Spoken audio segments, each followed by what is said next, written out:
కొందరు గులాములుగా ఉన్న 100 ఏళ్లు బ్రతకాలనుకుంటారు. ఇంకొందరు ఒక్కరోజు బ్రతికినా సుల్తాన్లా బ్రతికి చావాలనుకుంటారు.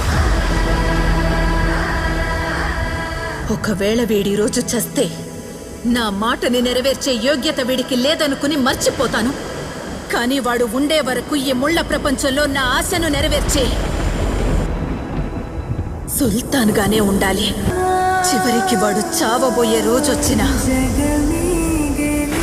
వాడి పాడె మోసే పని కూడా ఎవ్వరికీ దొరకదు. ఎందుకంటే సమాధి దాకా వాడి సొంత అడుగులే ఉంటాయి. అమ్మా, నీకు ప్రపంచంలో ఉన్న బంగారం అంతా తెచ్చిస్తానమ్మా.